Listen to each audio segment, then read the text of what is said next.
Hey, welcome YouTube. I'm Aniket and you're watching Vet Study. So this is my first study with me kind of video in which I will show you how I studied for my VPE exam, that is Veterinary Public Health and Epidemiology exam. So VPE एक ऐसा subject है जो थोड़ा interesting और थोड़ा सा boring है for me. बाकी सबको भी थोड़ा सा पार्ट इसका इंटरेस्टिंग लगता होगा, जैसे डिसीज़ वाला जो पोर्शन है जूनोसिस वाला वो थोड़ा इंटरेस्टिंग लगता है, मीट मिल्क ये सब थोड़ा सा बोरिंग लगता है मुझे। बट हर किसी का अपना एक एस्पेक्ट होता है, अपना एक अप्रोच होता है सब्जेक्ट को लेकर के। बट जो एक चीज़ मैंने सीखी कि हमें इस सब्जेक्ट के लिए एक पॉजिटिव एटीट्यूड रखना बहुत ज़रूरी है, या फिर किसी और सब्जेक्ट के लिए भी जो सब्जेक्ट्स आपको अच्छे नहीं लगते हैं ज़्यादा, तो उनके अंदर इंटरेस्ट बनाने के लिए आपको पॉजिटिव एटीट्यूड रखना बहुत ज़रूरी है। फॉर एग्ज़ाम्पल आपको अगर जैसे फॉर एग्ज़ाम्पल VPE है तो पढ़ने से पहले आपको ये सोचना है कि इसकी इंपॉर्टेंस क्या है, मैं VPE क्यों पढ़ रहा हूँ। तो जब हम देखेंगे कि पब्लिक हेल्थ में इसका कितना मेजर रोल है वेटरनरी पब्लिक हेल्थ का, तो आप मतलब ऑटोमेटिकली समझ पाएंगे कि हम इसे क्यों पढ़ रहे हैं। ठीक है, तो positive attitude is the key. Next is reading for knowledge and reading for the marks are two different things. How can I say that कि जब हम एग्ज़ाम के लिए पढ़ते हैं, आप देख सकते हैं कि एग्ज़ाम के लिए हम सिर्फ क्रैमिंग करते हैं, we just cram the subject, okay. But for knowledge वहाँ पर हम क्या करते हैं कि हम चीज़ें याद नहीं रखते हैं। फॉर एग्ज़ाम्पल एग्ज़ाम के लिए मैंने जो इवन ईयर्स याद करे हैं कि कौन सा एक्ट किस ईयर के अंदर आया था, तो मुझे नहीं लगता कि ये चीज़ें बहुत ज़्यादा इंपॉर्टेंट है। डेटा याद करना बहुत ज़्यादा इंपॉर्टेंट है, बट एग्ज़ाम के लिए हमें याद करना पड़ता है। ठीक है, तो ये डिफरेंस होता है नॉलेज और मार्क्स के लिए पढ़ने में। तीसरी चीज़ आती है कि अगर आप चीज़ें भूल जाते हैं, जैसे जो कि मेरे साथ भी होता है, तो आपको या तो चीज़ें लिख लिख के याद करनी है या बोल बोल के याद करनी है, बट आपको चीज़ें याद करनी है क्योंकि अल्टीमेटली एग्ज़ाम के अंदर आपको लिखना है। ठीक है, तो यहाँ पर ये मेरे सेकंड इंटरनल है veterinary public health and epidemiology का।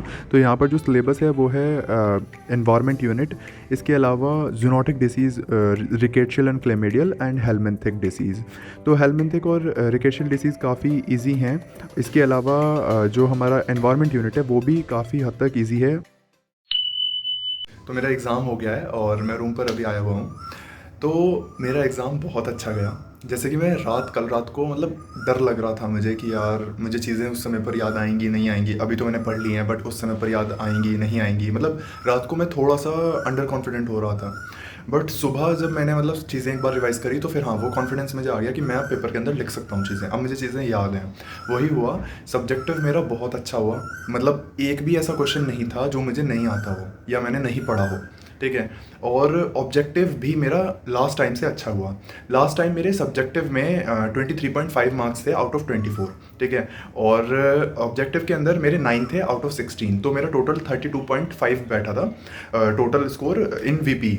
और जो हाईएस्ट मार्क्स थे वो 33 थे, मतलब मेरा 0.5 से सेकंड हाईएस्ट मार्क्स थे लास्ट टाइम। तो मेरे पास एक वो भी मतलब एक प्रेशर था कि यार मैंने मतलब सब्जेक्टिव के अंदर 23.5 आउट ऑफ 24 स्कोर करा है, तो एक वो भी था कि इस बार मैं उतना स्कोर कर पाऊंगा नहीं कर पाऊंगा, क्योंकि ये वाला प्रेशर मेरे ऊपर रहता है कि मुझे पिछली बार से अच्छा परफॉर्म करना है इस बार ही। तो मतलब वो हो गया। ठीक है, मतलब मुझे लगता है कि हाँ अच्छा होगा, मतलब सब्जेक्टिव तो बहुत ही अच्छा हुआ है और मतलब इस बार ऑब्जेक्टिव भी अच्छा हुआ है, मतलब ये अच्छी बात है। तो इसलिए ओवरऑल स्कोर इस बार इंक्रीज़ हो जाएगा, मुझे ये उम्मीद है पूरी। और इसमें देखिए जो क्वेश्चंस आए थे वो मैं बता देता हूँ आपको कि जो लॉन्ग में क्वेश्चन था वो था मतलब इसमें दो पार्ट में दे रखे थे मैम ने क्वेश्चंस। तो मॉडर्न सीवेज ट्रीटमेंट प्लांट और क्लोरीन एज डिसइंफेक्टेंट, ये वाला क्वेश्चन था, तो मैंने ये किया था। इसके ऑप्शन में था कि बायोडाइवर्सिटी क्या है, reasons for loss of biodiversity और उसका कंजर्वेशन, और उसका दूसरा पार्ट था डिजास्टर मैनेजमेंट साइकिल। तो मैंने जो क्वेश्चन किया वो मॉडर्न सीवेज ट्रीटमेंट प्लांट किया और क्लोरिनेशन ये किया था। ठीक है, इसके अलावा हमारा जो 4 मार्क्स के क्वेश्चन थे उसमें हमारा method of disposal of carcass था, differentiate between the slow sand filter rapid sand filter था, और life cycle diagnosis control of toxoplasma था, और differentiate between the visceral and cutaneous larva migrans. ये 4 क्वेश्चन थे, 4 में से 2 करने थे। तो मैंने स्लो सैंड और रैपिड सैंड फिल्टर करा और विसरल और क्यूटेनियस लार्वा माइग्रेंस करा।